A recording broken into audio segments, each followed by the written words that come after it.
La gente cree que los negociadores buenos son innatos. ¿Qué creen ustedes?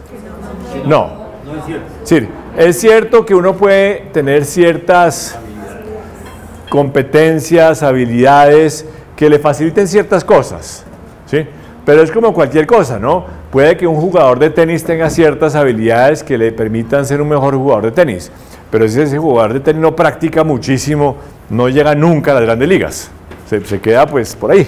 Entonces no, los negociadores no son innatos. Si fueran innatos yo no tendría trabajo. Bien, segundo, en la negociación se aprende a partir de la experiencia. Si los negociadores buenos se han hecho negociadores a punta de la experiencia, tampoco es cierto. Porque depende cómo hayan analizado, si son analíticos de su experiencia o no. Porque la gente tiende a generalizar su experiencia. Entonces, esto me funciona en esta negociación, luego debe funcionar en todas. Es como el cuento del gato que se sienta encima de una estufa hirviendo y se quema. ¿Se vuelve a sentar encima de una estufa hirviendo? No, pero ¿de una estufa? No. Pero no se vuelve a sentar tampoco encima de una fría. ¿Sí? Entonces, lo que quiero decir es muy peligrosa la experiencia como sola fuente de aprendizaje porque uno generaliza. Y que haya funcionado algo en un contexto, pues implica que hay que mirar todo el contexto. Puede que si cambia el contexto, eso mismo no va a funcionar. ¿Sí? Tercer paradigma, los buenos negociadores son intuitivos. No, no son intuitivos. Es decir, me preguntaron ustedes, y ya terminaré de contestar las preguntas que me hicieron, me preguntaron ustedes errores que haya cometido yo en negociación. No prepararme. Cada vez que no me preparo para una negociación me arrepiento. Porque a uno le gusta mucho la intuición. ¿Por qué? Porque la intuición no requiere mucho trabajo. ¿Estás bien preparada? No, yo soy muy intuitivo, no te preocupes. Yo esto lo navego fácil, yo no necesito prepararme. Eso es carreta. ¿Sí? Nada reemplaza la preparación. ¿Sí? Y la intuición le gusta a la gente porque le da un sentido como de ser único. Entonces, yo soy intuitivo. ¿Sí? Sí, no. Entonces, ser sistemáticos es precisamente entender que si quieren ser buenos negociadores, tienen que seguir la metodología paso a paso. Ustedes se saltan una etapa de la metodología, van a negociar mal. Y algo que nos pasa muchísimo es que no somos pacientes. Y en negociación queremos irnos derechito a la solución, sin pasar por el análisis. Entonces, tenemos que aprender a hacer el análisis y después sacar conclusiones. Porque entre otras, si pensamos que la solución es una, vamos a orientar el análisis hacia justificar esa solución, cuando de pronto esa no es la mejor solución. Entonces, un poco lo que uno aprende a hacer es sostengan, no decidan de antemano, porque los va a sesgar. Hay una cosa que se llama el sesgo de la confirmación de la información, que es que uno tiende a dejar pasar información que confirma lo que uno cree y bloquear la información que desconfirma lo que uno cree. ¿Sí? Entonces, sean pacientes, la solución llega cuando tenga que llegar. Es decir, y por eso hay un proceso. El proceso de negociación implica unas fases, porque en cada fase uno tiene que cumplir un objetivo antes de pasar a la siguiente. Ahora lo vamos a mirar con cuidado. ¿Ok? Entonces, lo primero que tenemos que hacer es el análisis estratégico de la situación. Y esto les va a ayudar, en particular para tu pregunta, Fernando, ¿no? Uno tiene que empezar por hacer mapa de actores. ¿Qué quiere decir hacer el mapa de actores? En toda negociación, yo les voy a mandar todo esto para que lo tengan, ¿sí? Pero tomen notas sobre pronto las definiciones y todo eso. Hay tres tipos de actores. Están los decisores, que usualmente esos son visibles porque están sentados y son los que deciden si hay acuerdo o no hay acuerdo y qué tipo de acuerdo hay. A veces no están visibles, ¿no? A veces el decisor, si estoy negociando a través de agente y el agente no está empoderado para tomar decisiones, el decisor puede no ser visible. Pero hay que identificar bien quiénes son los decisores, quiénes son los influenciadores, o sea, la persona que puede estar influenciando a alguien más, ¿sí? Porque eso me pueden ayudar a destrabar una negociación. ¿Y quiénes son los implementadores? Es muy frecuente que olvidemos los implementadores. Y ustedes, estoy seguro que en su experiencia lo han vivido. Que llega a un acuerdo con alguien más y después los van a implementar y los que los tienen que implementar le dicen, usted no me consultó, por eso digamos que todos esos proyectos de infraestructura han tenido tantos problemas. Yo participé en las carreteras de primera generación. Esos contratos estaban muy mal concebidos, y estaban muy mal concebidos porque no había consulta previa. Entonces después las comunidades, ¿qué hacían? Se oponían porque dice, a ver, usted ya quiere aquí pasar pues por donde se le da la gana, y a mí nunca me preguntó. No, pues no tampoco, ¿sí? Entonces hay que tener mucho cuidado porque uno muchas veces simplemente sienta a los decisores, olvida a los implementadores, y los implementadores después no le jalan. Entonces, hacer un mapa de actores es entender bien quiénes son todos esos jugadores, para que no haya actores invisibles. Porque la forma de que no se me salte el conejo después y aparezca ese actor que opone el proyecto es identificarlo y ver qué le voy a ofrecer para que no se oponga. En el TLC, uno hubiera podido negociar el TLC con los Estados Unidos sin consultarle, por ejemplo, a la sociedad civil, o sin consultar a los empresarios, o sin consultar, porque de cierta medida hubo consulta con la opinión, con los medios de opinión, o sin involucrar a las CIAs para explicarles. A las CIAs lo que hicimos fue explicarles muy bien la metodología que estábamos usando. Entonces le dijimos, se construyó este mapa de intereses y este mapa de prioridades, consultando con los ministerios, consultando con los empresarios, consultando con la sociedad civil, y esto es lo que ustedes deben usar para supervisar y ver que nosotros hagamos un buen trabajo en negociación. Entonces les dimos un poco las herramientas para que ellos puedan juzgar si hemos negociado bien o si hemos negociado mal, ¿sí? Pero eso fue pensando, si nosotros no involucramos a las CIAs, después nos enredamos en la implementación porque terminamos en la cárcel, ¿sí? Entonces, sí, Fernando. Una pregunta, ese de que dice usted que salta el conejo, sí, claro, pero ¿cómo hacer cuando una negociación es de tal envergadura como fue la que, a la que me refiero? Sí. Que era el destino de toda una empresa, y que finalmente ese tipo de decisiones fueron absolutamente secretas del gobierno. Era una posición del gobierno que no podía darse de publicidad, sino cuando ya sucedió.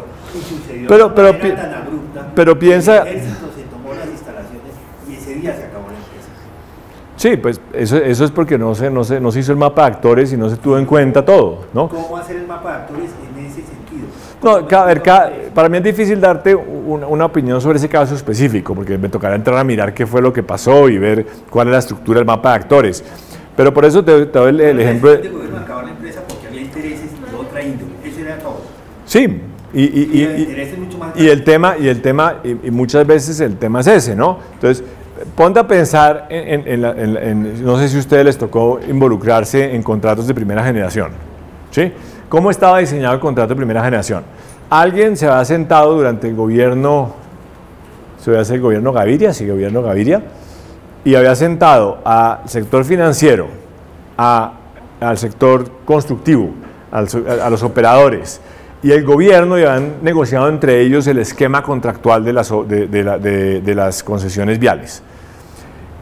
En ese esquema pactaron lo siguiente, que el gobierno iba a conseguir la licencia social, y que si el gobierno no conseguía, que el Ministerio de Transporte en cabeza del INVIAS iba a conseguir la licencia social, y que si el Ministerio de Transporte en cabeza del INVIAS no conocía la licencia social, tenía que indemnizar al operador. ¿Cómo les parece eso para una implementación? Fatal, porque entonces ¿qué? Las comunidades sabían eso, entonces saben que les puedan pedir todo lo que quisieran al gobierno, porque si no el gobierno terminaba engrampado con una multa. Entonces, eso es un mal concepto de la negociación. Entonces, una negociación precisamente es mirar todos los actores, es como un ajedrez, es mirar todos los actores y decir, este tiene poder, este no sé qué. Nosotros los priorizamos, y los priorizamos bajo 3 criterios. Los actores más importantes son los que tienen poder, intereses en juego y legitimidad para participar. Los siguientes son los que tienen poder e intereses, independientemente de que tengan legitimidad para participar o no, porque se van a atravesar si tienen poder. Los siguientes, los que tienen legitimidad e intereses. Y los siguientes, los que solo tienen intereses. Entonces, ¿qué hacemos? Pues analizamos cómo puede comportarse cada actor en la negociación, entendiendo sus intereses y entendiendo lo que puede hacer si no hay acuerdo, ¿sí? Ese es todo el trabajo. A veces uno se puede imaginar esos intereses, a veces no, a veces, es decir, pero uno tiene que hacer lo mejor que puede, y lo mejor que puede es hacer el esfuerzo de analizarlos. Cuando uno no puede hablar directamente con un actor, uno lo que hace es buscar múltiples fuentes de información, gente que le diga, mire, usted ha trabajado con ellos, ¿qué piensa? ¿Cómo son? ¿Qué hay que hacer? Pero ese es todo el trabajo estratégico. Todo el trabajo estratégico es mapear todos los actores, porque ese es el ajedrez. Y eso es muy fácil de no hacer. Porque si a mí me dicen, usted tiene que negociar con los Estados Unidos, pues yo digo, bueno, pues mi problema es sentarme a la mesa con los Estados Unidos. Pero no, hicimos todo un mapa de actores previendo, precisamente tratando de anticiparnos para que no nos cogiera nada de sorpresa. ¿Sí? Aún así, evidentemente, nos salieron sorpresas, porque uno nunca las ve todas. Pero lo que sí es cierto es que, en mi experiencia, cuando uno es disciplinado, uno reduce sustancialmente esa incertidumbre. Entonces, no hay una solución mágica y no conozco tu caso, tener uno que sentarse a mirarlo, y pues, muy interesante para mí, porque cada caso es distinto. Aquí no hay una regla que digo, mire, siempre, si ustedes hacen esto, van a salir bien librados. No, si ustedes hacen esto, propenden por salir mejor librados. ¿Sí? Si no lo hacen, estén seguros que se van a enredar. Pero esto por lo menos les va a ayudar a terminar menos enredados. ¿Sí? ¿Está bien? Sí, por ejemplo, cuando estábamos trabajando, creo que la concesión de Mosquera, el M19 empezó a participar mucho en la negociación.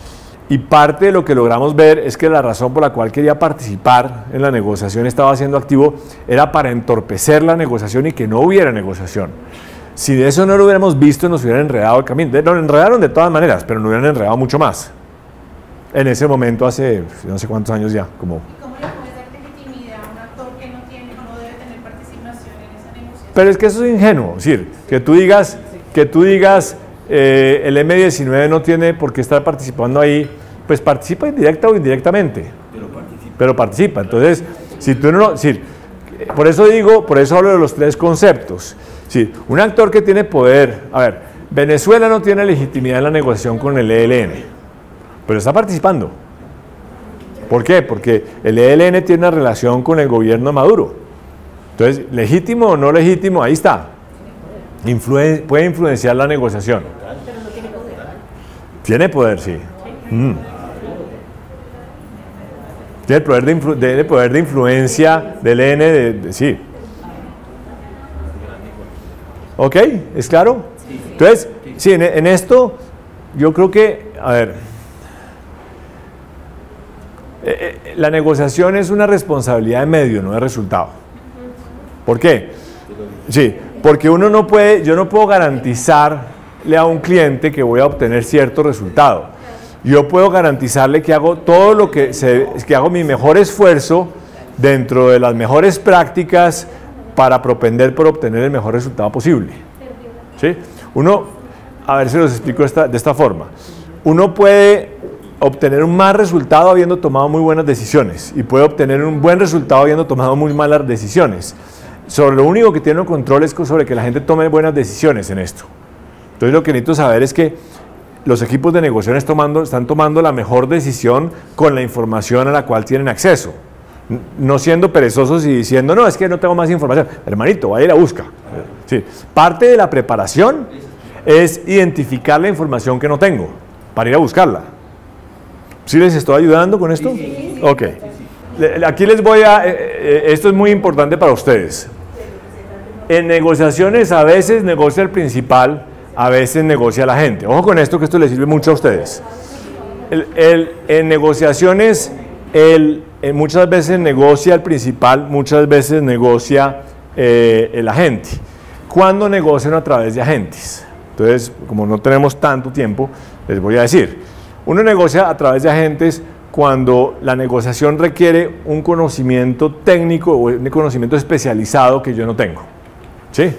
Entonces, si es una cosa con una complejidad jurídica o financiera, de pronto yo prefiero tener un equipo que me represente. Y el representante puede ser un equipo, ¿no? Porque puede que una sola persona no tenga el conocimiento, la información, la influencia y las habilidades para manejar la negociación. Entonces, ahí es una razón para delegar gente. Cuando las emociones están muy cargadas, entonces, si realmente las partes no pueden verse, porque se saltan pues chispas, es mejor que haya un agente. Es distinto a un mediador es distinto a un agente. Mediador es un rol distinto al de un agente. Entonces puede que yo escoja un agente, ¿no es así?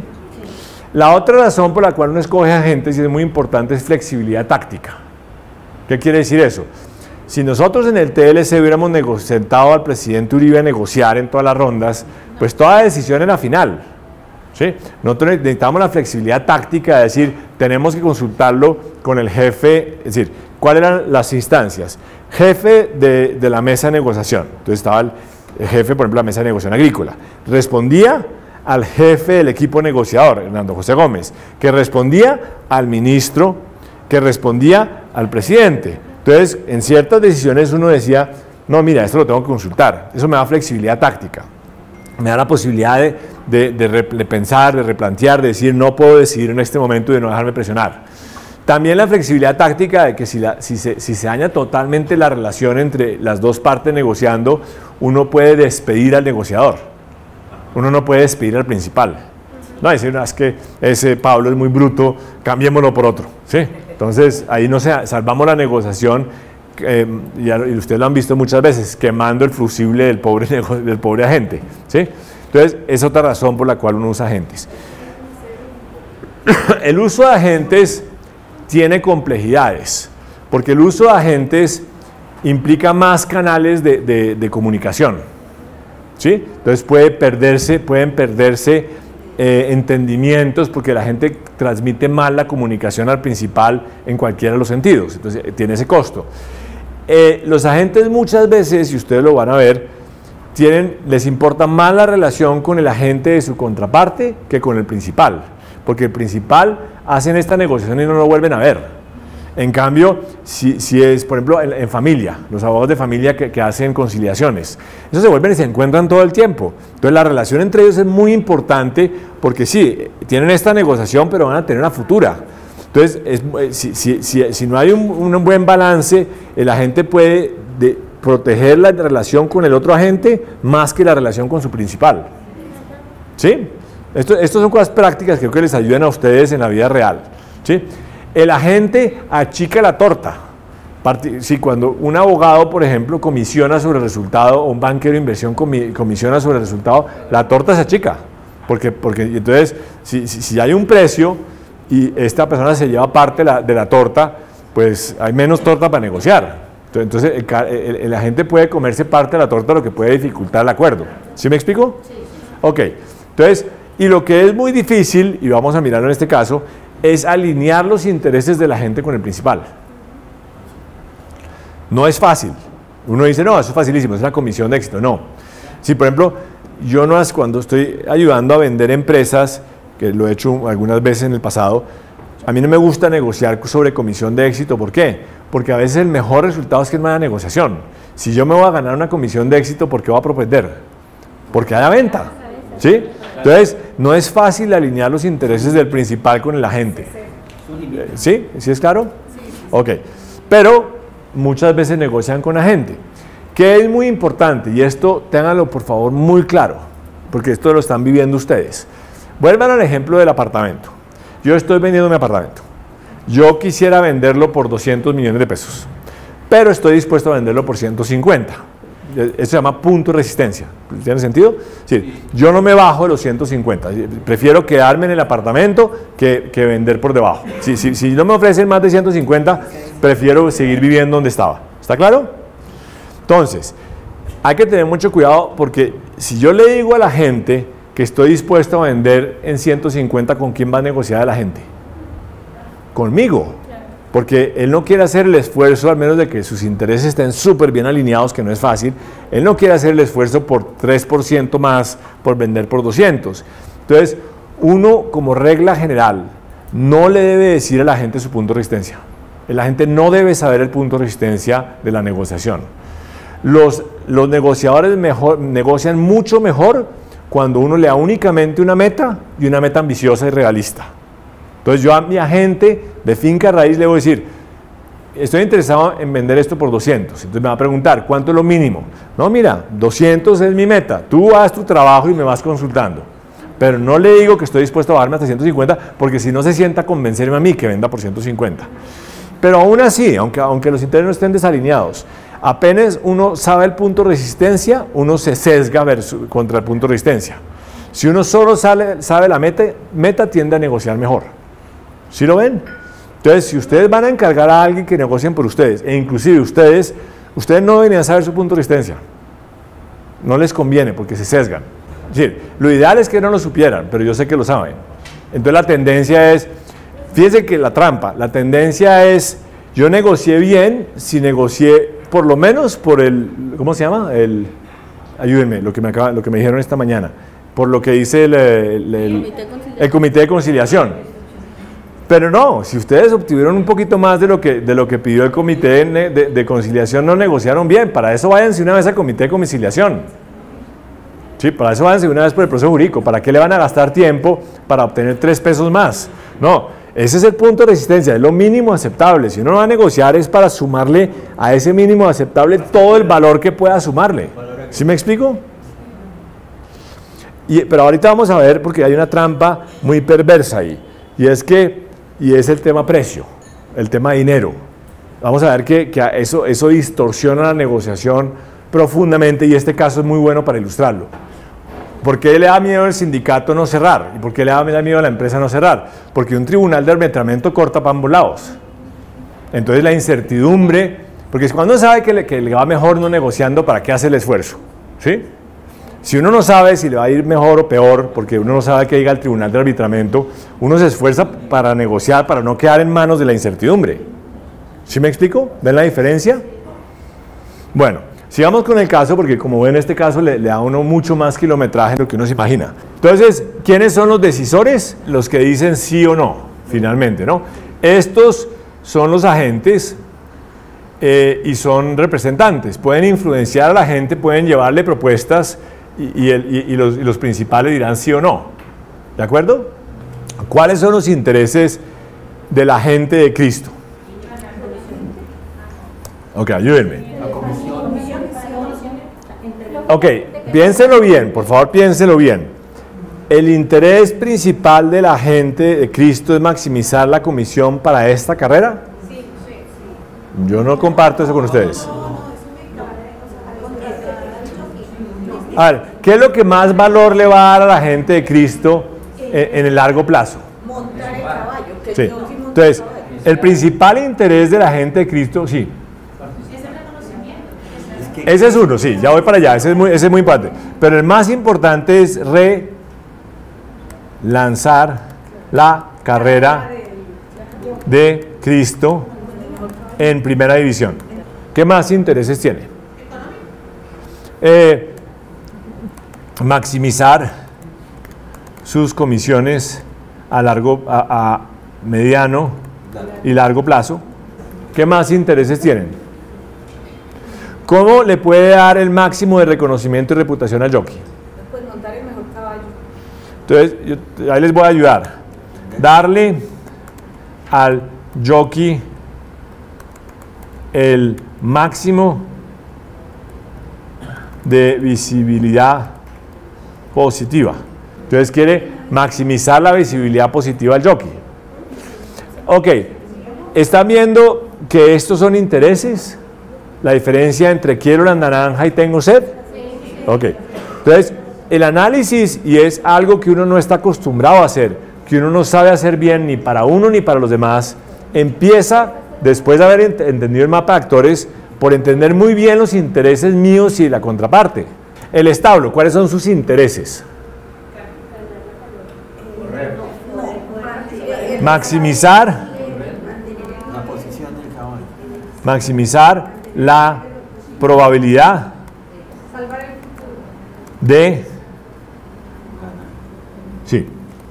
ganar. No, de ganar. Ellos quieren maximizar la probabilidad de ganar. Por eso quieren un jockey con experiencia. Entonces, ahí están buscando el jockey con la mejor experiencia. Si ese caballo se lesiona, si ese caballo termina en posición 12, eso no es bueno para el establo.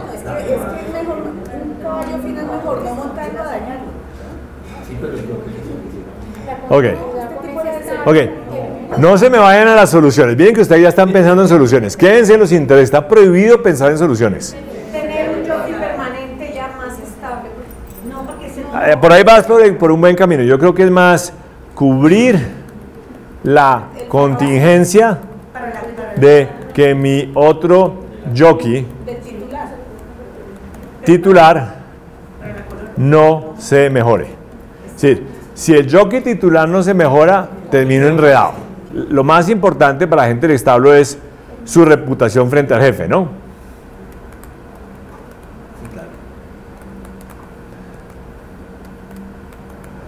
Siguiendo lo que dice Mónica.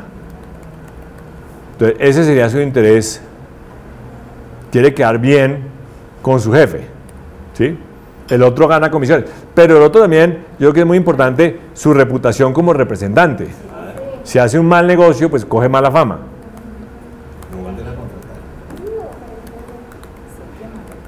Ok, entonces fíjense que este análisis de intereses no es tan obvio ni intuitivo como uno cree. Cuando uno empieza a profundizar, se empieza a dar cuenta de que aquí hay unas dinámicas un poco más complejas de las que uno ve a primera vista. El establo está dispuesto a pagar 20.000 por carrera. O sea, el tema financiero no es la prioridad para ellos. Sí, no pueden ir a botar la plata, pero están dispuestos a pagarle más de lo que le pagan a un jockey normal, ¿no?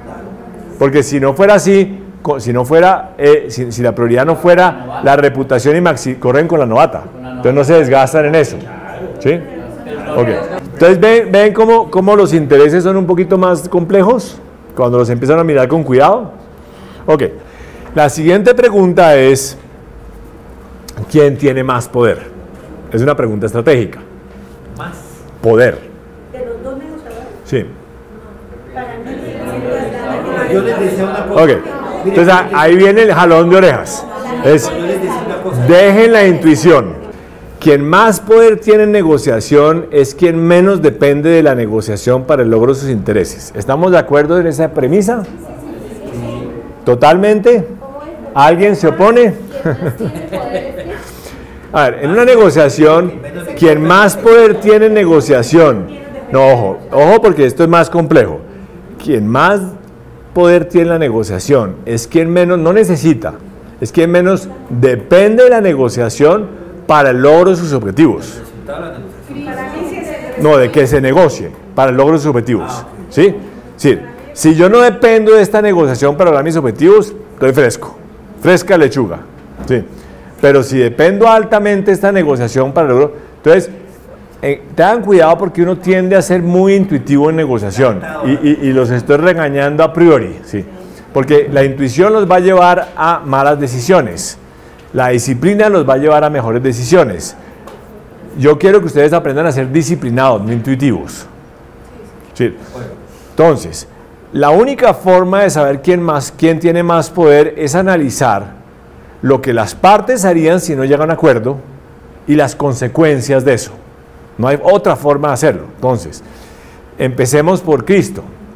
Si el agente de Cristo no llega a un acuerdo en esta negociación, ¿cuál es su mejor alternativa a un acuerdo? ¿Cuál es su alternativa a un acuerdo, a una no negociación?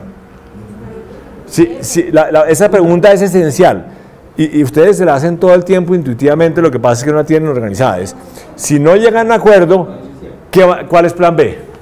No lo tiene porque además... No, sí lo tiene. Ambos tienen plan B. El plan B del jockey, ¿cuál es? Seguir corriendo en segunda división. Ese es el plan B. Tiene plan B, pero hoy, vamos en orden. Es decir, acostúmbrense a mirar en orden. Lo primero es que voy a identificar la alternativa. La alternativa del jockey es seguir corriendo en la segunda división. Esa es su alternativa. Si no negocia, tiene que seguir corriendo en segunda división. Si el establo no logra negociar con el jockey, ¿cuál es su alternativa? Correr con la novata. Entonces ya sabemos.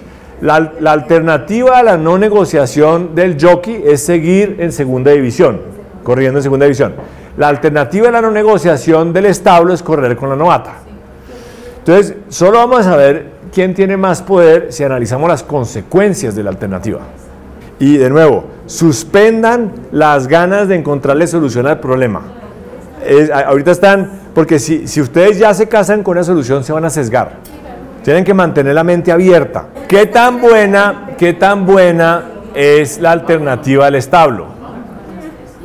No es maravillosa. Pero es mejor que la yo. Puede ser un poquito mejor que la del jockey. Pero lo que quiero decir, la conclusión que sacamos acá es aquí no hay un gran desbalance de poder. Sí, No es un desbalance monumental de poder. ¿Sí? Sí, puede que para el jockey haya un poco más de dependencia que para el establo, pero es que hay mucho en juego para el establo también. Claro. Entonces, fíjense lo peligrosa que es la intuición, porque uno ya se está justificando, el establo es más grande, el jockey está desesperado. Entonces, ¿qué le pasa a uno mucho en negociación? A uno le pasa lo siguiente, para que lo sepan observar la próxima vez que esté en una negociación real. Cuando uno tiene una mala alternativa, uno se siente muy débil. ¿Por qué? Porque no ha analizado la alternativa del otro. Entonces, entonces tienen que acordarse que cuando hay desbalance de poder es solo en esta situación. Las voy a ilustrar todas. Si yo tengo una mala alternativa y el otro tiene una mala alternativa, ¿quién tiene más poder? Ninguno. Entonces, el que yo tenga una mala alternativa no me entra la negociación mal. Si ustedes están negociando con alguien que está demandando al Estado y ustedes tienen una mala alternativa, pero ellos también, a ambos les interesa negociar. Hay un desbalance de poder en mi contra si mi alternativa es mala y la de ellos es muy buena. Ahí sí. Si yo tengo una muy buena alternativa, ¿tengo más poder que el otro? No. Si yo tengo una muy buena alternativa y el otro tiene una muy buena alternativa, estamos iguales y hay un balance de poder. Habría un desbalance si yo tengo una muy buena alternativa y ellos tienen una muy mala alternativa. Los negociadores tienden en general a asustarse más por sus debilidades que a analizar las debilidades del otro. Entonces, ojo, no se desempoderen por un mal análisis. ¿Sí entienden el mensaje? Sí. Entonces, porque ustedes tengan muchas debilidades, no se desempoderen. Miren a ver si realmente el otro no tiene debilidades, pero si el otro está llevado, ahí pueden negociar. Entonces, esa es la razón por la cual uno tiene que prepararse. Y prepararse es, óigame, no conozco las alternativas del otro, pues voy a hacer el esfuerzo de conocerlas. Y la forma de conocerlas es usar múltiples fuentes de información. Pero no, ojo, vamos a pensar si ustedes me contratan como negociador y yo digo, no, yo no conozco las alternativas del otro, entonces no les puedo ayudar a saber quién tiene más verde. No, pero le estoy pagando es porque usted sabe buscar esa vaina, entonces vaya, haga el esfuerzo y cuando no haya hecho todos los esfuerzos para averiguar las alternativas, si no logra encontrarlas, pues se devuelve y me dice es imposible, pero pues no sea perezoso. ¿Sí? Entonces, parte de la preparación nos va a indicar, óigame, no tengo información hacia las alternativas del otro. Entonces, ¿qué tengo que hacer? Averiguar. Que uno entre en una negociación y descubra que está mal de poder no quiere decir que ya se lo llevó el diablo. Uno puede cambiar el balance de poder. Y esa es la labor de un buen negociador. Un buen estratega busca formas de cambiar el poder. Entonces, ¿cómo cambian el poder? Piénsenlo. Muy sencillo conceptualmente, no fácil de hacer. Si las alternativas definen el balance de poder, ¿cómo cambian el balance de poder? Cambiando las alternativas. O mejorando mi alternativa o desmejorando la del otro. Así es que uno cambia el balance de poder. Entonces,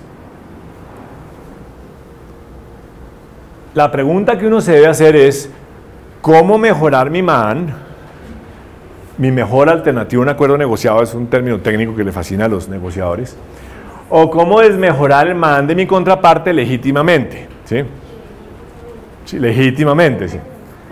No, cañando es otro problema, sí. Ok, si les queda claro el concepto, les voy a dar ejemplos. Estábamos ayudándole hace ya años, entonces puedo contar la historia, a Ecopetrol en una contratación para el mantenimiento de plantas. Esas plantas son muy técnicas, ¿no es así? Entonces solo había 2 oferentes en Colombia. Y ustedes saben que cuando uno va a hacer una licitación con 2 oferentes, eso es muy riesgoso. ¿Lo han vivido? Pues se pueden amangualar, eso no es tan fácil. ¿Sí? Entonces ahí dijimos, no, habría un desbalance de poder ahí si ustedes saben hacer eso. Entonces digo, pues que no hay más oferentes. ¿De verdad no hay nadie más que pueda hacer mantenimiento de plantas? No, pues en Colombia no. Entonces a mí se me ¿cómo así? Pues en Colombia no, pues si no, pues que Colombia no es el mundo. Entonces les dije, ¿y en Houston no habría más oferentes? Sí, pero muy probablemente. Entonces los convencimos, porque no se les había ocurrido, en hacer un roadshow, que es una visita a Houston, presentarle a Ecopetrol, presentarle el proyecto a los posibles proveedores de Houston, entusiasmarlos para que vinieran a ofertar. Y así mejoramos nuestras alternativas, porque en cambio de 2 tuvimos 10. ¿Sí? Pero a veces esas cosas, inclusive obvias como la que acabo de plantear en retrospectiva, porque saben que la retrospectiva es una ciencia exacta, en retrospectiva todo es obvio, ¿sí? A la gente no se le ocurre si no se hace la pregunta bien hecha. Ellos iban a salir a licitar con 2 oferentes y hubieran quedado en una posición muy precaria. ¿Sí me explico? Sí. Ok, ese es un ejemplo de cómo mejorar mis alternativas. ¿Sí? Y ustedes con seguridad tienen experiencia en hacerlo. Ahora el más difícil, ¿cómo desmejorar la alternativa de mi contraparte? Entonces les cuento otra anécdota. Un amigo mío estaba, acaba de tener su segundo hijo y el apartamento donde vivía se le empezó a achicar, pues porque usted sabe que los hijos le achican en el apartamento. Entonces dijo, no, esto no, tenemos que tener un apartamento más grande, hay que ver cómo hacer esto. Pero tenía un problema, y es que vivía en un sitio en Bogotá, un conjunto cerrado, que estaba enamorado del conjunto cerrado, porque pues tenía un bosque al lado, tenía bonita vista, mucha seguridad, y decía, de aquí no me salgo. Entonces, la solución tiene que pasar por encontrar un apartamento más grande en este conjunto. Y pasó el tiempo y no vendían apartamentos más grandes. Entonces ya estaba un poco frustrado, pero se negaba a pensar en mirar algo por fuera. El tema no se le pueda tocar. Eventualmente se enteró que su vecina de al lado estaba vendiendo un apartamento del mismo tamaño que el de él. Entonces, la reflexión que hice, sí, pues que ya me queda un apartamento un poco demasiado grande, pero pues que no tengo alternativas. Entonces, pues me va a tocar pensar en ese camino. Entonces se fue a donde la vecina y le hizo una oferta. Y la vecina le dijo, mira, muchas gracias, pero tu oferta es menos buena que la de mi otro vecino, que también está interesado, e inclusive hay varias ofertas que me han hecho por fuera del conjunto que también son muy buenas. Entonces, ¿cuál es el balance de poder? Mi amigo, ¿cuál es su alternativa? Quedarse como está. ¿Sí? Consecuencias, sigue apretado, sigue frustrado, no sé qué. La contraparte de él, que es la dueña, su vecina, tiene muy buenas alternativas. Claramente hay un desbalance de poder. ¿Sí lo ven? Entonces, después de hablar con mi amigo, decidimos que fuera a hablar con el vecino que estaba interesado en comprar. Y hicimos mapa de actores, ¿de acuerdo? Y entonces indagara un poco más sobre él. Y se enteró que el vecino estaba en la misma situación que él. Quería ampliar su apartamento, pero le quedaba demasiado grande el apartamento si lo compraba todo, pero no tenía alternativas. Entonces, ¿qué hicieron? Se juntaron. ¿Qué hizo eso? Desmejoró la alternativa de la vecina, porque ya no le podía vender al vecino, porque ya el vecino estaba comprando con mi amigo. Le quitó una alternativa a la vecina de la mesa de negociación. Eso se llama desmejorar la alternativa del otro legítimamente. ¿Sí es claro? Entonces, son 2 preguntas muy poderosas que no nos hacemos. Y toca hacer mucha lluvia de ideas para encontrar soluciones. Es decir, a uno estas cosas no se le ocurren ahí durmiendo por la noche un bombillito y dice, no, es que si yo voy a Houston y visito, entonces me levanto otros 8 y listo. No, hay que sentarse y pensar cómo hacemos para mejorar nuestra alternativa, cómo hacemos para desmejorar la alternativa del otro. Esa es la única forma de cambiar el balance de poder. Porque el poder tiene que ver con las alternativas. Mi capacidad de negociación puede ser estratégica, creativa o táctica, pero el poder es referencia al contexto y a las alternativas. ¿Estamos claros en eso? Por eso cuando van a comprar un apartamento, no se enamoren de una propiedad, porque si se enamoran de una propiedad no tienen alternativas, enamórense de varias.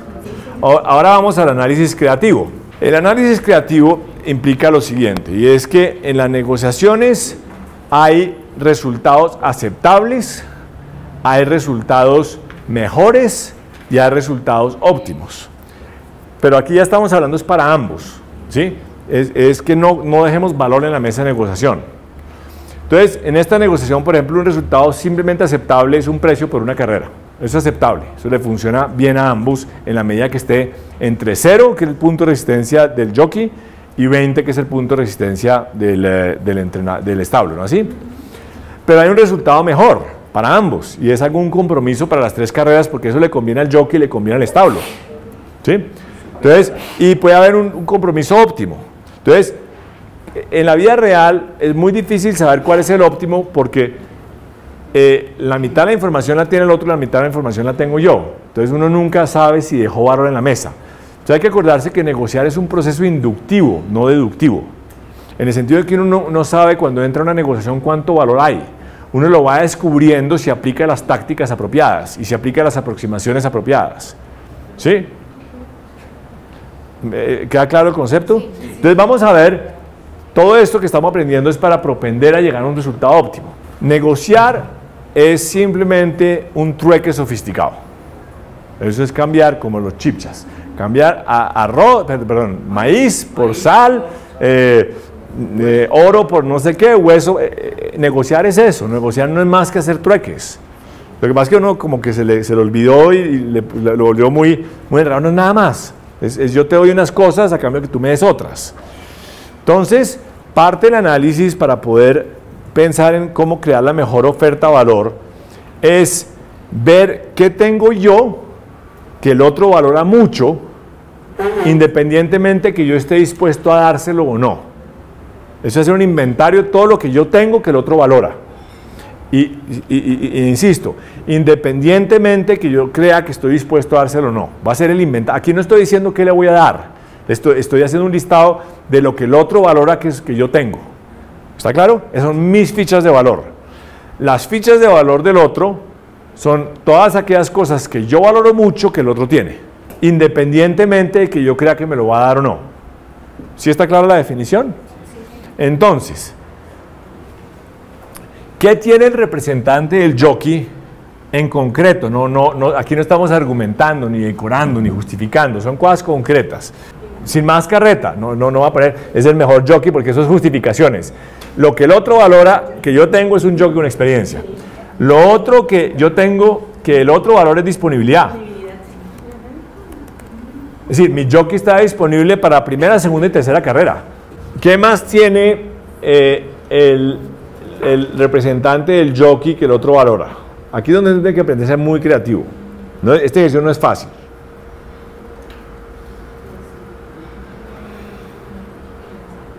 Ok, vamos al otro lado y volvemos después a este lado. ¿Qué tiene el establo que el representante del jockey valora? Un caballo.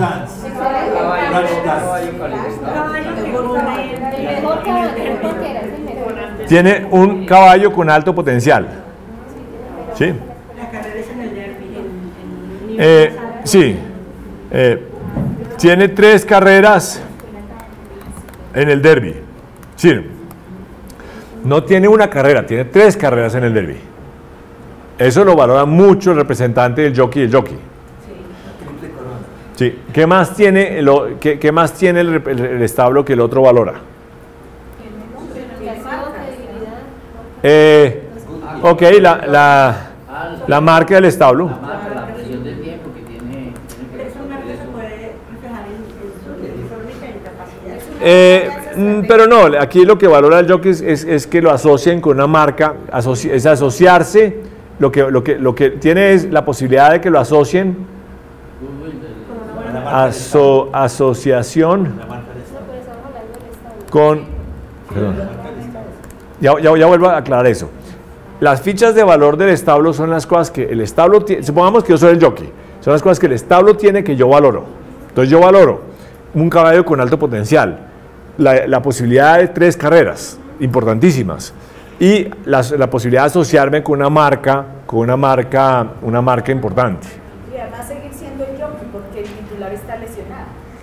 Ok, entonces existe, yo valoraría un contrato a largo plazo con otros caballos o entrenando otros jockeys. Eso es algo que el jockey valoraría mucho, que es un contrato a largo plazo con otros caballos o entrenando otros jockeys. Puede que el establo no se lo quiera dar. Todavía, y yo si fuera el establo no se lo haría porque no sé qué tan bueno es. Pero es algo que el establo tiene que yo valoro.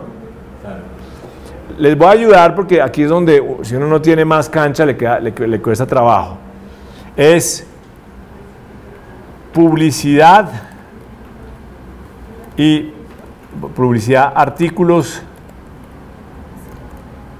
entrevistas y promoción durante la temporada para el establo. Entonces, ¿qué valoro yo? Participar en lo que valorea mucho el jockey es que le dejen participar en toda la publicidad, todos los artículos, todas las entrevistas, toda la promoción que le hagan al caballo. ¿Sí? Si le dan eso lo valoraría mucho el jockey. Entonces, fíjense cómo, y esto no, el caso está diseñado para ilustrar eso, cómo ustedes muy rápidamente gravitaron hacia negociar principalmente precio, cuando había muchos más elementos acá. Eso con seguridad les pasa en los casos reales que están negociando, que el precio se vuelve muy prominente y pierde uno de vista otras opciones para negociar. Entonces, por eso uno tiene que hacer ese inventario muy juicioso. ¿Sí? Les voy a seguir ayudando porque no es fácil. Algo que le puedo ofrecer al representante del jockey al establo es correr por un esquema de remuneración variable.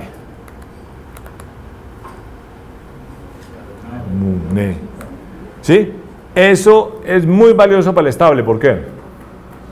Porque si el establo quiere maximizar las posibilidades de ganar, ¿qué necesita? Motivar a que el jockey gane. Entonces prefiere mucho más un básico bajo y un variable alto que un básico seguro y no variable. Y yo creo que el representante del jockey, entre otras, eso no le cuesta mucho porque este jockey está dispuesto a correr gratis. ¿Sí? ¿Ya están entendiendo qué son fichas de valor? Ok. ¿Qué es muy importante para el establo? Primera opción en siguientes carreras. ¿Qué quiere decir eso? El establo no sabe si el jockey va a ser bueno o malo. No sabe. Presume que puede ser bueno porque es un jockey que le fue muy bien en Inglaterra. Pero lo que sí es muy grave es, si no se le mejora su jockey principal, no tener quien correr en la segunda división, en la segunda carrera tercera. Entonces, ¿qué sería muy valioso para el establo? Que le garanticen primera opción en todas las carreras. O sea, que si el establo decide correr con él en la segunda, el jockey está obligado. En la tercera, el jockey está obligado. Asimismo, como el jockey valora muchísimo la posibilidad de correr las 3 carreras. Entonces, esas son fichas de valor. ¿Vamos bien? Sí. Ok. Entonces, sigamos con nuestra... Entonces, ya identificamos las fichas de valor. Creo que probablemente se me olvidan algunas, pero aquí están muchas de ellas ya. Entonces, lo siguiente que tenemos que mirar en la parte creativa, táctica realmente, porque esto hace parte de lo táctico. Entonces, ustedes ven en el Canvas que la primera parte del Canvas dice resultado deseado, arriba. Sí, sí. Eso es ojalá después de hacer mi análisis, yo voy a definir mi resultado deseado. ¿Sí? Entonces vamos a hacerlo para el representante del jockey. Sí, ¿cuál es aquí ya sabemos que el jockey está dispuesto a correr gratis. Ya sabemos eso, ¿no es así? El punto de resistencia lo conocemos porque nos lo dijeron. ¿De acuerdo? Sí. Entonces, yo prefiero no poner el punto de resistencia porque sabemos que el punto de resistencia no sesga, pero alguien lo debe conocer.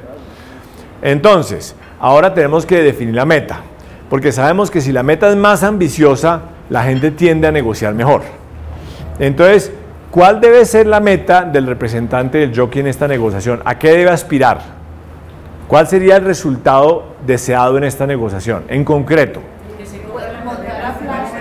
Entonces, hagámosle. Muy bien. Entonces, fíjense, ¿qué trampa? Sí, eso es porque monta a caballo. ¿Qué trampa típica, en qué trampa típica cae la gente cuando le hago esta pregunta? debería tratar de correr por $20.000. Ahí me estoy poniendo una meta sobre el tema menos importante para el jockey. Esa no es una buena meta, pero cuando hay plata uno siempre gravita hacia ponerse una meta de plata. La meta, yo estoy contigo, la meta en esta negociación es correr las 3 carreras. Debía negociar la certeza de correr 3 carreras. Puede que no lo logre, pero debía apostarle las 3 carreras. Entonces su meta debería ser 3 carreras. Resultado, perdón, aquí lo escribí mal. Resultado.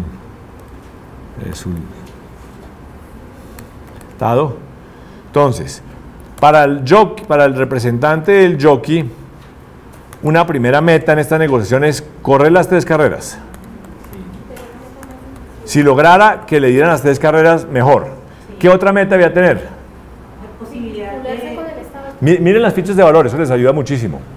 Quedarse vinculado a ese estado. Esa es un poco más ambiciosa en el sentido que si uno se pone a pensar, por más desesperado que esté el establo no le va a garantizar nada. Entonces, opción de explorar un contrato a largo plazo. Sí. Pero yo creo que hay otra meta más importante que esta antes. Ser reconocido. Sí.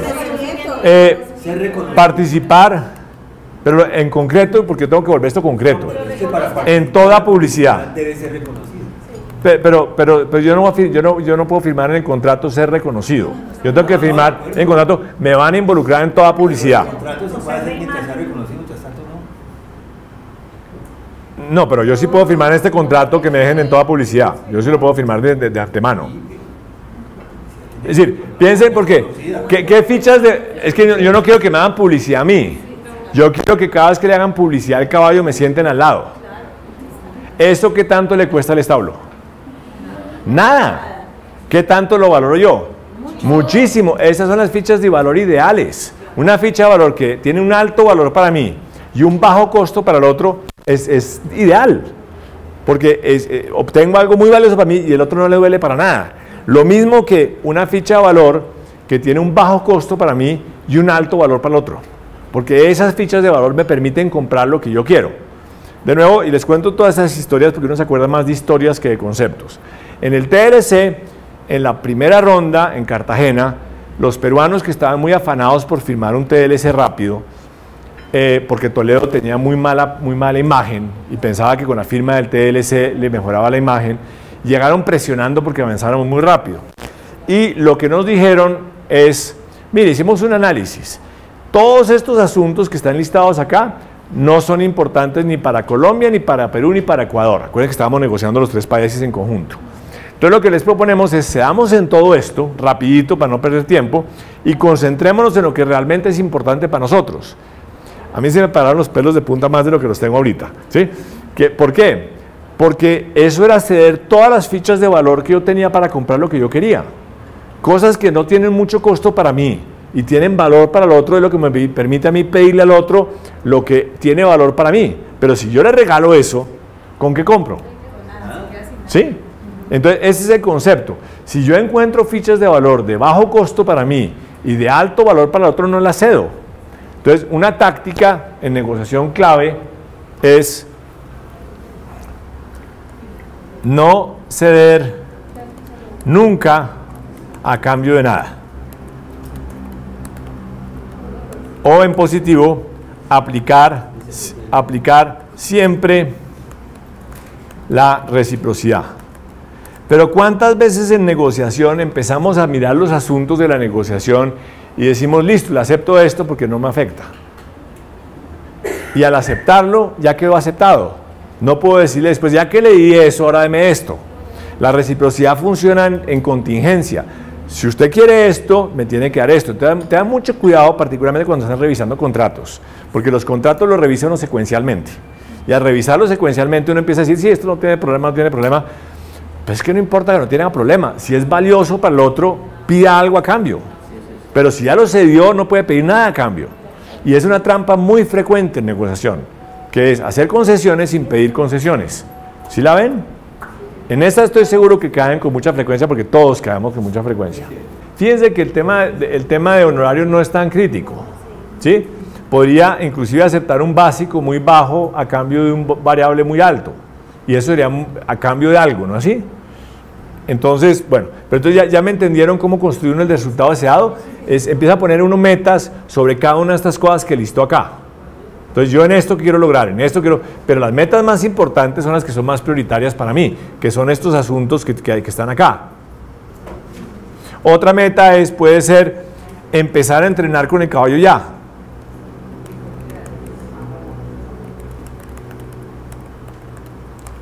¿Sí? Porque eso maximiza la posibilidad de que gane, porque entonces, y eso le interesa a ambos. Ok. ¿Hasta aquí vamos bien? Sí. Bien, entonces aquí lo que hicimos fue la parte creativa de la negociación, que era, la parte creativa es todo ese esfuerzo de identificar potenciales intercambios. Entonces, es gastarle mucho tiempo a identificar cosas que yo valoro muchísimo y cosas que el otro valora muchísimo, y ver dónde hay posibilidades de intercambiar. Hay una tendencia en el mundo de la administración en particular a crear ese tipo de herramientas visuales. ¿Por qué? Porque somos visuales, porque las herramientas sencillas son más fáciles de usar que las herramientas complicadas, porque una herramienta de una página es más práctica que una herramienta de 10 páginas. Entonces, a esto un poco en el lenguaje de administración se le llamó Canvas. Canvas en inglés y en francés y en español más o menos es el lienzo que uno usa para pintar. Entonces es como el lienzo de la negociación, es donde yo voy a dibujar mi negociación. Entonces el concepto venía de ahí. Como nosotros funcionamos mucho por fuera, le pusimos Canvas pues porque parte de nuestro mercado está por fuera de Colombia. Pero bueno, ya sabes que es Canvas, entonces ya te quedó gustando. Sí. Entonces el Canvas de negociación es como el diseño que voy a hacer de mi negociación. Fíjense cómo el Canvas incluye todo lo que hemos hecho hasta ahora. Entonces aquí pone 1, 2, ¿por qué pongo el resultado deseado al principio? No porque sea ideal arrancar por el resultado deseado, porque si yo no he hecho el análisis es muy difícil establecer mi resultado deseado. Lo hago porque muchas veces con mis clientes les queda más fácil que yo empiece a hablar con ellos del resultado deseado para empezar a alinearse en la negociación, que si les hablo de intereses. A la gente le cuesta mucho trabajo responder a la pregunta cuáles son sus intereses, porque la gente piensa mucho en términos de soluciones. Entonces, cuando ellos me dicen su resultado deseado, yo les empiezo a hacer preguntas para entender los intereses. Eso no es lo ideal, pero es como funciona la cabeza de las personas. Las personas funcionan mucho más en resultado deseado. Entonces lo que hago es, después de hacer todo este análisis, me devuelvo y les pido, afinemos el resultado deseado. Ahora que entendemos bien la situación, afinemos el resultado deseado. Entonces por eso es que los resultados deseados están como al principio del Canvas. ¿Está claro? Sí. Ok. Entonces, fíjense, aquí dijimos, mis intereses claves, que es la pregunta que yo le hago a los clientes de por qué me está pidiendo lo que me está pidiendo. Entonces, como la gente está acostumbrada a decir, yo quiero la naranja, entonces yo le pregunto, ¿por qué quiere la naranja? Y ahí indago los intereses. ¿Sí? Entonces, lo ideal es que ustedes listen los intereses en orden de prioridad. Es mucho mejor listarlos en orden de prioridad. Esto lo estamos convirtiendo en un software que va a estar disponible como en noviembre y les va a hacer todo el ejercicio automático, es decir, les va a obligar a priorizar, entonces les ordena y todo eso, va a quedar muy bonito. Por el momento tienen acceso gratuito a este PDF, se los vamos a mandar, ustedes lo pueden usar, lo pueden compartir, lo pueden publicar, está en una cosa que se llama Creative Commons. ¿Ustedes saben qué es Creative Commons? ¿Algunos de ustedes? Creative Commons es como un registro de propiedad intelectual compartido. Quiere decir que al poner uno CC está diciendo usted puede compartir esa propiedad intelectual. Simplemente tiene que respetar el diseño exacto. Y citar, pero lo pueden usar gratis, compartir, usarlo para enseñar. Esa es nuestra intención, que la gente lo use y les ayude a negociar mejor. Entonces aquí uno lista, aquí claro. Cuando tienen múltiples actores, entonces tiene que poner representante el jockey, listar los intereses, jockey, listar los intereses, si hay múltiples actores, ¿correcto? Aquí simplemente lo hicimos para un actor que es el representante del jockey. Luego indago los intereses de la contraparte, en este caso el representante del establo, y aquí pusimos los mismos intereses que listamos en el mapa mental que hicimos ahora. Después están las alternativas, que es ¿qué haría si no alcanzo a un acuerdo? ¿De acuerdo? Ya lo hicimos. Entonces ya sabemos, corren en segunda división. ¿Qué haría si no llega a un acuerdo? Corre con el jockey joven o con el jockey novato. ¿Cuáles son las consecuencias? ¿Cuáles son las consecuencias? Lo llena uno igualito como vengo llenándolo, pero es una sola hojita y cuando uno le coge el tiro uno lo hace rapidísimo, porque yo sé que parte del problema que ustedes tienen es poco tiempo, ¿no así? Ok. Luego vienen las fichas de valor, que es fundamental, que es lo que hicimos. ¿Qué tengo yo que el otro valora mucho? Pero fíjense que les pusimos 3 estrellas, 2 estrellas, 1 estrella, para que las empiecen a priorizar, porque precisamente los intercambios se dan cuando hay asimetría de prioridades. Entonces, 3 estrellas son fichas de valor muy importantes para el otro, 2 estrellas, fichas de valor medianamente importantes para el otro, 1 estrella, fichas de valor importantes para el otro. Y las fichas de valor del otro son las que él tiene o ella tiene que me puede ofrecer a mí. Entonces, fichas de valor muy importantes para mí, importancia media para mí, simplemente importantes para mí. Entonces, fíjense cómo estamos haciendo el mismo ejercicio que yo les hice con los mapas mentales, todo en el Canvas.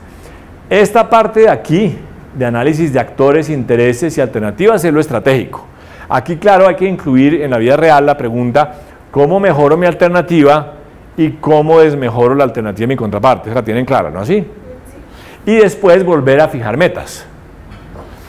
Cuando ya he hecho mi análisis de alternativas. Y aquí viene la 9, la herramienta 9, que es una herramienta táctica y es tal vez de mis herramientas tácticas preferidas.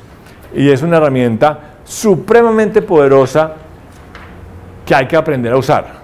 Uno en negociación tiene que hacer 2 cosas tácticas. Y la primera les las va a desperucar, pero ya ahorita los vuelvo a peinar. Sí. La primera es, los buenos negociadores siempre hacen la primera oferta. Lo que nos han enseñado es, no, los buenos negociadores dejan que el otro haga la primera oferta. Eso no es cierto. Eso es una mala práctica. Porque si yo dejo que el otro haga la primera oferta, ¿quién ancla la negociación? El otro. ¿Y la ancla dónde? Y la ancla donde le conviene a él y después correrlo de ahí, ¿qué tan fácil es? Dificilísimo, porque el ancla es un efecto psicológico.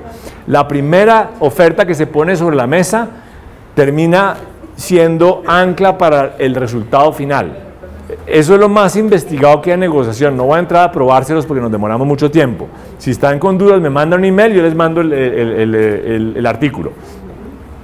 Pero uno debe anclar la negociación, porque eso hace, porque sabemos que el precio final tiende a estar referenciado a la primera oferta. Si no, piensen ustedes en las gafas de Cartagena. ¿Cuánto valen esas gafitas? 50.000 pesos, pero hasta el final del día yo le doy un descuento. Termina uno negociándolas por 10 y sale feliz porque se sacó 40.000 pesos de rebaja. Las gafas valían 5, ¿sí? Pero uno salió feliz porque bajó de 50 a 10, ¿sí? Entonces, no sean ingenuos en eso. Los buenos negociadores siempre hacen la primera oferta. ¿Y la primera oferta dónde tiene que estar? Si mi meta es, supongamos que estamos negociando únicamente precio. Si mi meta es vender en 15, porque hice mi trabajo juicioso y decidí vender en 15, mi ancla debe ser ¿qué? 20, 25, depende de la cultura en que negocio. Las culturas muy regateadoras como las del Medio Oriente, por ejemplo, en el Gran Bazar de Estambul a uno le dicen, si a usted le piden $1.000 por un tapete, están dispuestos a venderlo en 300. Ustedes saben que uno sabe que anclan de forma muy agresiva, ¿sí? Entonces, uno en esas culturas debe anclar muy agresivo. Por ejemplo, con un alemán uno no puede hacer lo mismo. Un alemán no cree en el concepto de cañar con la primera oferta. Entonces, si usted le hace una primera oferta muy agresiva y el alemán dice, esto está fuera de mi rango, ni siquiera les contraofrece. Porque dice, no, pues yo entiendo, si eso es lo que vale para ti, estás muy lejos, muchas gracias, no perdamos el tiempo. Entonces hay que tener cuidado culturalmente con quién ancla uno y cómo ancla uno. Eso por lo menos la hipótesis suena que pueden pensar en ella, que hay que hacer la primera oferta. Ok. Entonces, uno en negociación siempre hace la primera oferta, no es fácil hacerla. Hay que prepararse muy bien para hacerla, hay que tener clara la meta y hay que anclar por encima de mi meta para darme margen. Ok, entonces ustedes lo que tienen que empezar a ser muy creativos y de pronto lo pueden hacer en grupo, porque muchas conciliaciones son parecidas, ¿no así?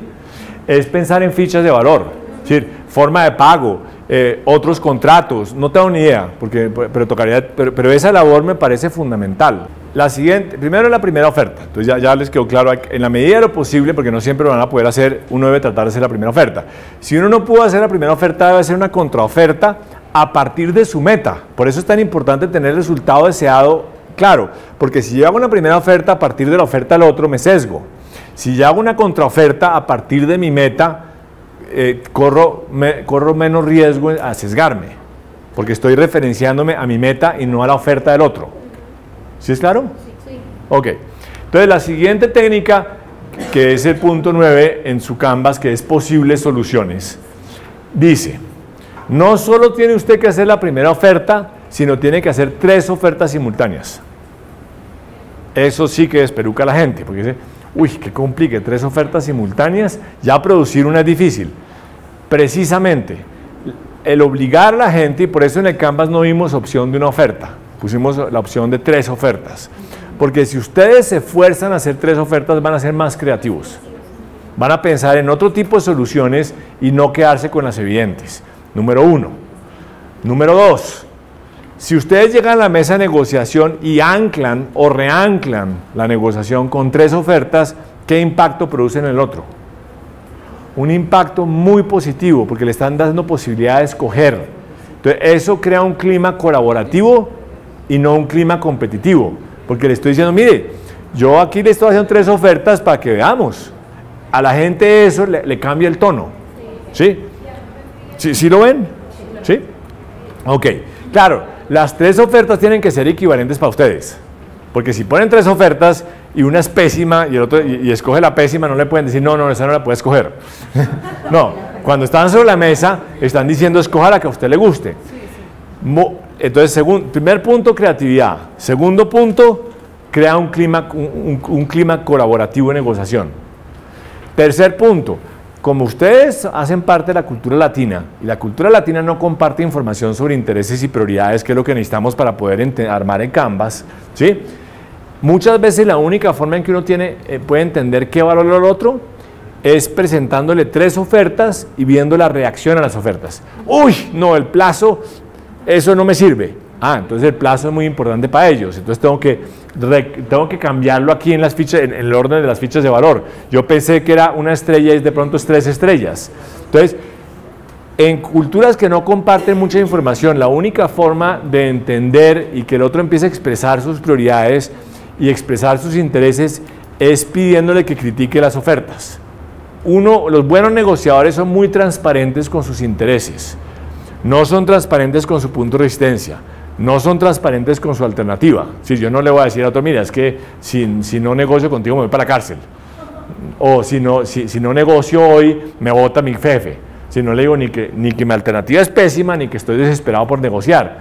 Pero los buenos negociadores sí son muy abiertos con sus intereses y prioridades. Lo que pasa es que hacemos parte de una cultura que no cree en eso.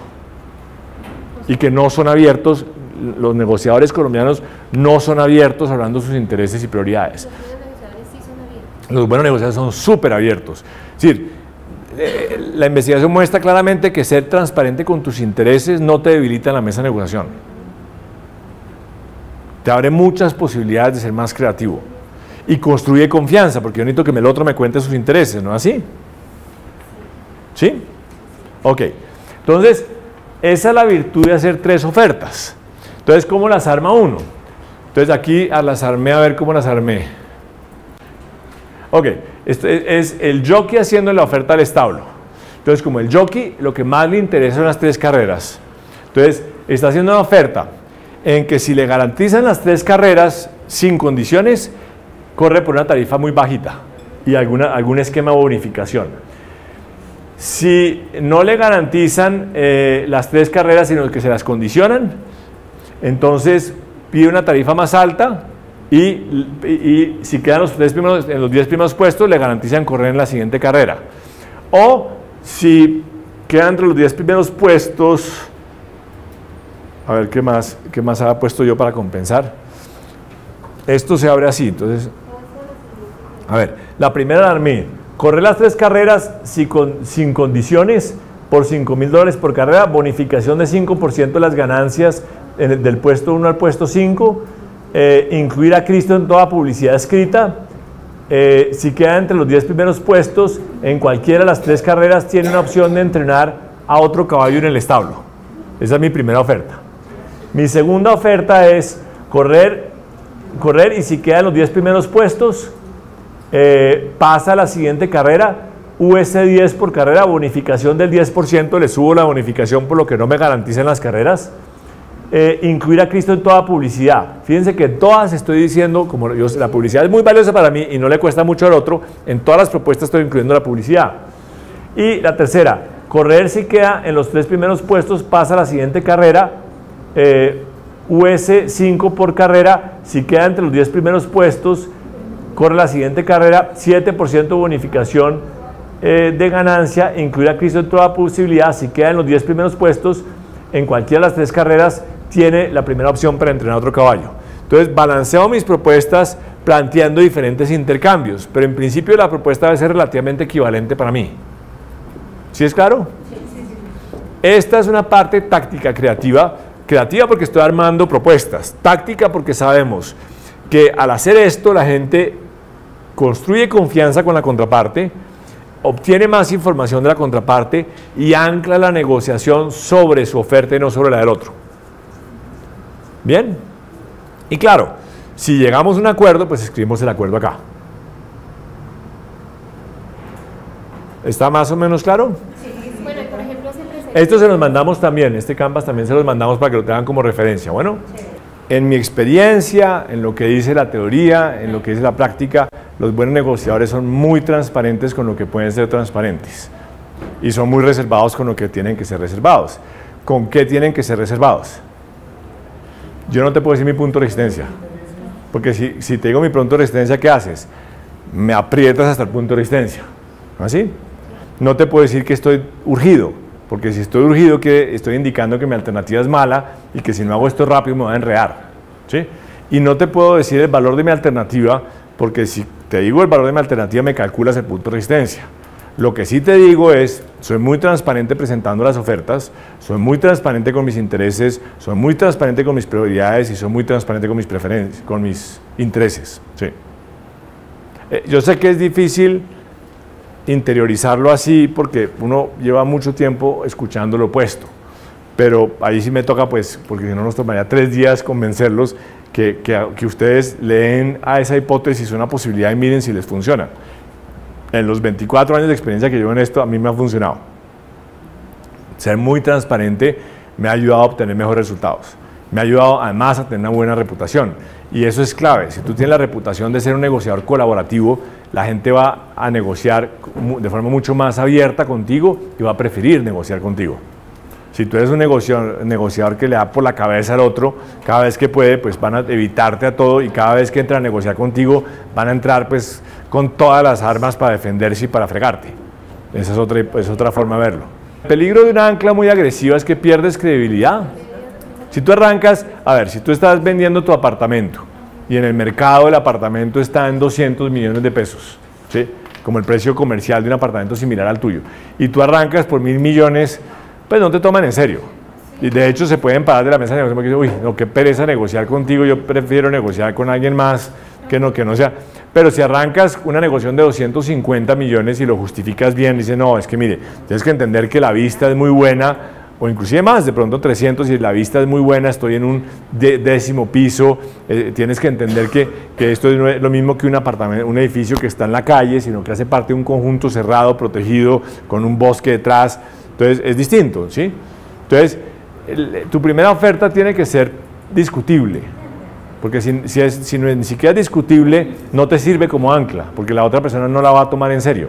Entonces el efecto ancla se pierde un poco, ¿sí? Entonces tiene que ser una cosa agresiva, funciona mejor si haces 3 ofertas simultáneas porque suena mucho menos agresivo y tiene que ser discutible.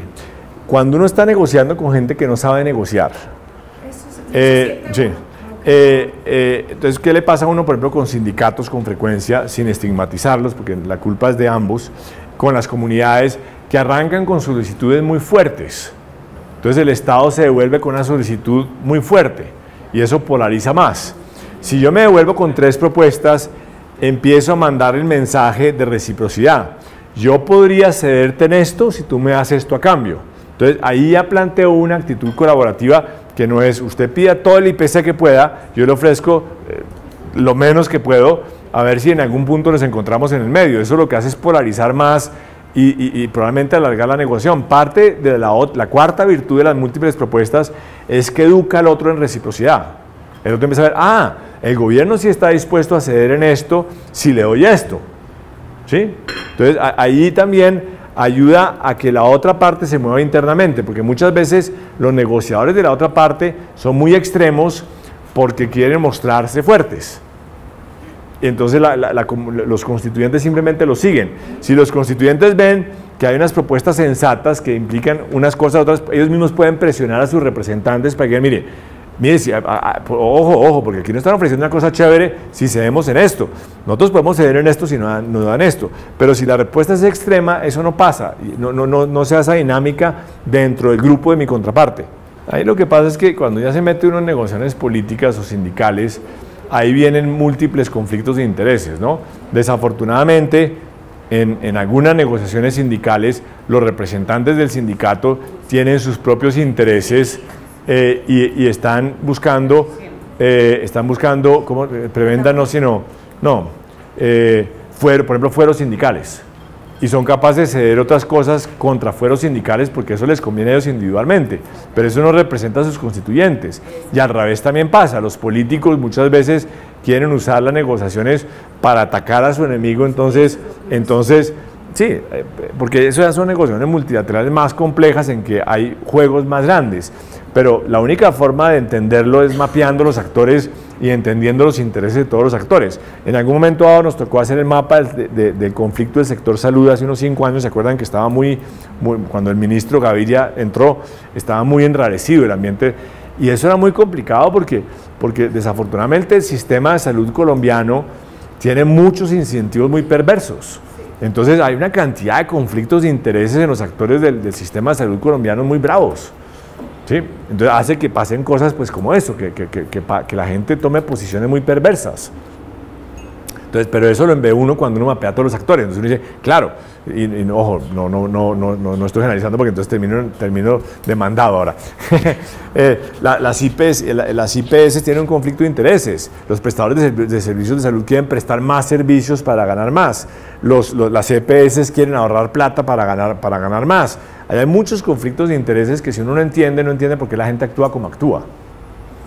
Entonces parte de ser bueno negociando es no demonizar a la contraparte, no decir son malos per se. La gente muchas veces hace cosas porque en esa misma posición uno probablemente estará tentado o peor aún haría las mismas cosas que está haciendo el otro.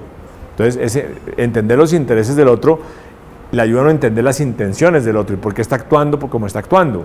Y desafortunadamente muchas veces las estructuras de los conflictos llevan a la gente a una situación en que tiene que actuar de una forma que puede ser perversa, porque los intereses de ellos solo se ven servidos así. No, si yo llego, por ejemplo, a ofrecer un servicio de consultoría y le pido $1 millón a una compañía, pues me dice, mire, ni perdamos el tiempo, usted está loco, ¿sí? ¿Qué está pensando? ¿Sí? Entonces, a eso me refiero, ¿no? No, pueden ser temas cualitativos también. Puede ser, mire, la forma de pago es a 20 años, no tengo ni idea. Sí, puede ser, el ancla no tiene que ser únicamente económica. De hecho, fíjate que en las propuestas que estamos armamos acá, el ancla no era únicamente económica. Eran 3 carreras, era un contrato a largo plazo. De hecho, eso hace precisamente que se habilice más la negociación, porque la gente sí está dispuesta a hacer intercambios y los intercambios son buenos.